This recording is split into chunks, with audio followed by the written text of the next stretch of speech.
Banaza is not prejudiced, despite being a wandering merchant in a world where demi-humans and magic exist. I suppose most people find it annoying that he believes in paying demi-humans for their labor when they should really be minding their own business. Although it would be wonderful if people stopped discriminating against demi-humans and instead chose to coexist peacefully with them. Banaza is the only one who can afford to sustain them. Banaza enters at the summoning circle completely bewildered by everything around him, despite the fact that he appears to have been brought by coincidence to another world to become their hero. He is told that the kingdom of Clyro called for him, as he is a hero candidate, to aid them in the fight against the Dark Army, but Banaza corrects them, claiming he is not deserving of the label of hero. He believes there might have been an error, but everyone around him dismisses his thoughts and asks one of the maids to bring a magic orb up onto the circle. They inform Banaza that the orb will evaluate his skills and that, upon summoning a hero candidate, they will typically get a divine revelation in return for having their level reset to 105. This is an ability that bestows strength upon one that is not possible to obtain through regular training, yet Banaza lacks it. Banaza can't say he's surprised by the results, since he already knew he wasn't particularly special. But they didn't have to rub it in like that, since he clearly doesn't meet their expectations. He starts asking to be sent back to his original world, but he gets cut off by the fanfare going on in the summoning circle next to him. The people who summon the other guy praise him for having exceptional stats indicative of a true hero. So everyone ditches Banaza and swarms to the side of the new hero to praise him as well. The other guy looks at the stats on Banaza's screen, and once he has a baseline for how good his stats actually are, he lets it get to his head that he is the chosen one. The king throws a party to formally declare the blonde man the kingdom's hero. And while all of this is going on, Banaza is left on his own, wondering if he is truly in another world after all. In any case, his top priority at this point should be returning to his home world. But that will be challenging because when he eventually meets with the king, he is informed that the gate leading to it has been closed. Thus, they are unable to send him back at this time. Not to worry though, they'll make up for it by moving him to a vacant plot of land, so they won't have to see him again. Additionally, the kingdom made a mistake by calling him to this location and then being unable to send him back, so they forbid him from telling anybody about what transpired. After that, Banaza was roughly thrown into a cart and driven off to his new home in the middle of nowhere. Banaza tries to strike up a discussion with the lizard guy who was operating the cart along the way, but the man rejects to answer any questions because he was informed he wasn't permitted to speak to Banaza at all. Banaza asks him whether he has a contract with the king in an attempt to persuade him to open up, but the lizard man finds the idea absurd because slavery was outlawed in this country many years ago. He might not have the highest pay, but he is not someone's slave. Here, demi-humans and humans coexist together, and prejudice toward either group is minimal. After Banaza has traveled for 20 days and reached the Delavissa forest, the lizard man gives him a bottomless bag that the king had given him when he gets out of the cart. It should contain enough food and cash to last him for some time, but before he can depart, the lizard man turns back to face him and cautions that the Demon Lord's army is rumored to be active in this zone. Therefore, if Banaza wants to survive, he should leave this place as soon as possible, in his view. Banaza is appreciative of the warning as the reptile man departs. He looks at the bottomless bag he was given, and fortunately it functions the same as the ones he had in his former world, so he can make use of it. He searches the objects in his possession and draws a sword so he may defend himself, if necessary, but despite its majestic appearance, the weapon is still simply a piece of trash. Then Banaza sees some slimes coming, but since slimes were passive modifications in his universe, he was mistaken to believe that these people would be any different. He must cut through all 3 of the slimes to rescue himself when they strike. But after just 3 blows, the cheap blade snapped, leaving Banaza defenseless. It's not like he could have earned unlimited stats by killing 3 slimes. Yet he gets a notice notifying him that his level has grown from 1 to 2. When he examines his numbers, they all transform to this strange sideways 8th sign. Additionally, he initializes the voice guiding system and demonstrates all the spells he may now access. However, this is a bit too much information for him to process at once.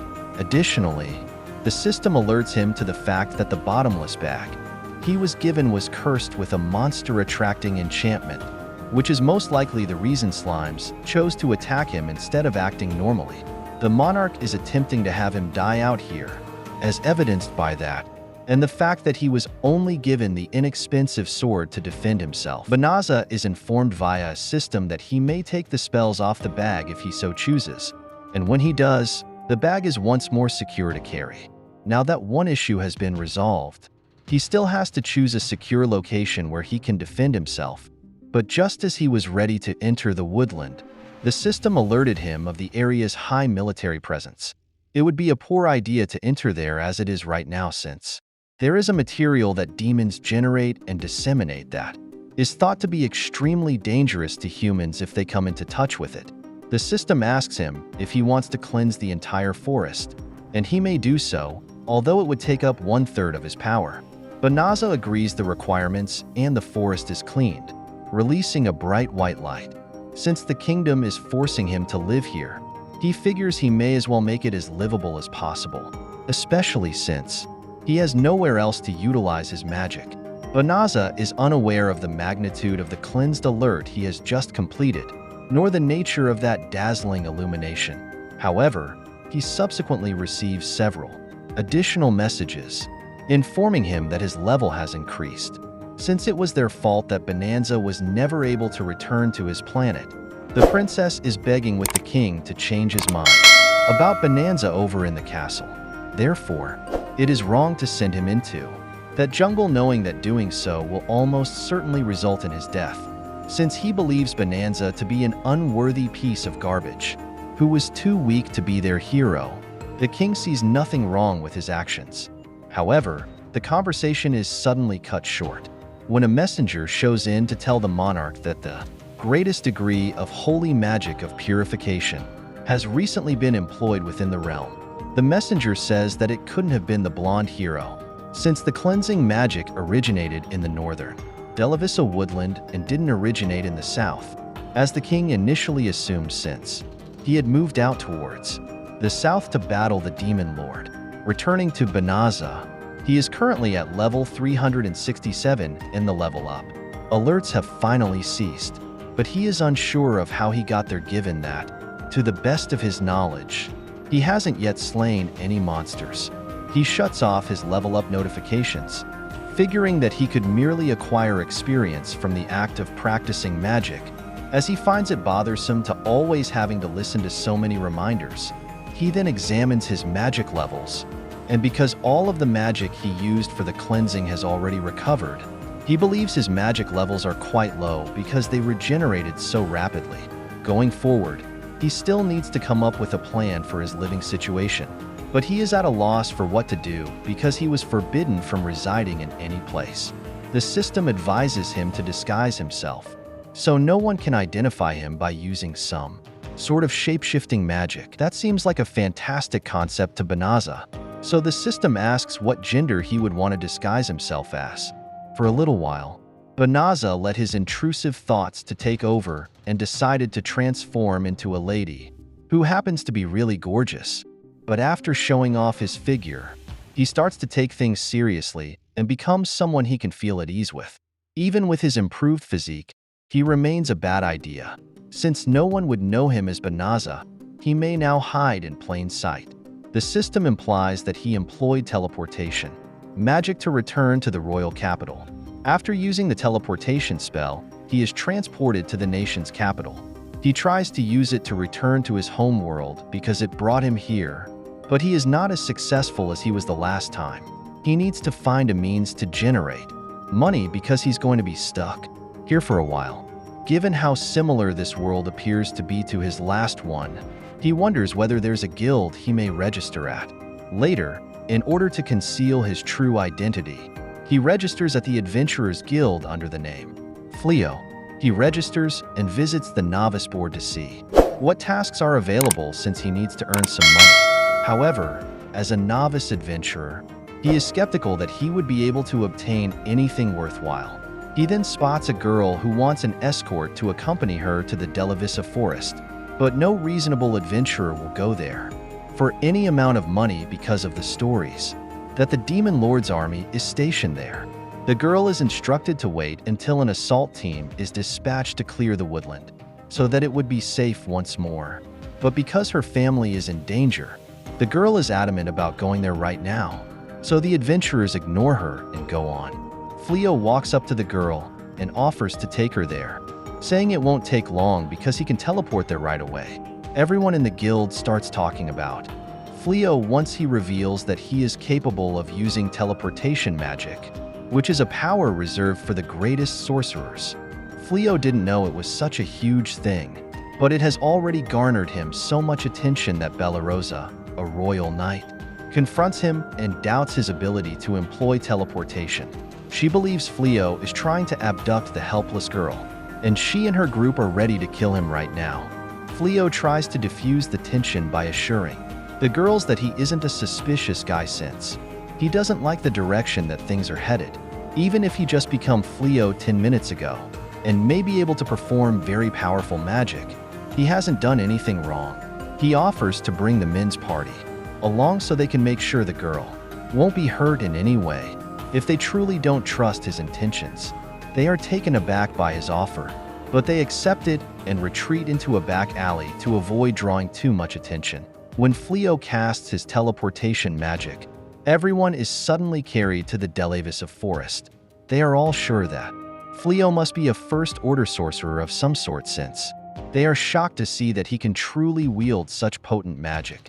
They are also beginning to regret the threats they had made against him earlier. Bella Rosa and the rest of her comrades kneel down to apologize to Fleo for their misguided and wholly unfounded presumptions about him. The girl, however, is perplexed by the condition of the woodland since she thought it was completely covered in a thick layer of military hardware. Now though it's all gone, and she isn't even able to detect any magic monsters around. Fleo was about to explain that he had used purifying magic in the forest when the system alerts him to the possibility that doing so may put him in danger while he is interacting with a demon. The females who were prepared to slit Fleo's throat in order to protect the girl have now turned their weapons on her, accusing her of being skeptical of her desire to visit this perilous location. The girl first presents as afraid, but as soon as it becomes apparent that the group is no longer believing her masquerade, she starts to show who she really is. Originally brought to the human settlement to learn about them, she was Fenris, the younger sister of the demon General Fingrel, and finds someone sufficiently stupid to accompany her back here so she could consume them. She needs them all to perish, though, as they now know who she really is. As Fenris starts to disseminate her malicium, everyone is brought to their knees, all but Fleo, who is merely soaking up the hits. Although Fenris is taken aback that he is unaffected by the malicium, she is unconcerned about it because she can kill him right away. Fleo is attacked by her, but he just manages to sidestep her while holding Bella Rosa. Since he is unable to battle and defend everyone at once, he employs teleportation magic to deliver to everyone and confront Fenris by yourself. He still doesn't understand why he had to come here, but he's not going to let himself pass away before experiencing all this planet has to offer. So he's going to cast every magic the system can muster at Fenris. Hope you enjoyed the video. If you did, please do subscribe to the channel and click on the screen for more contents like this. See you over there. Arigatou.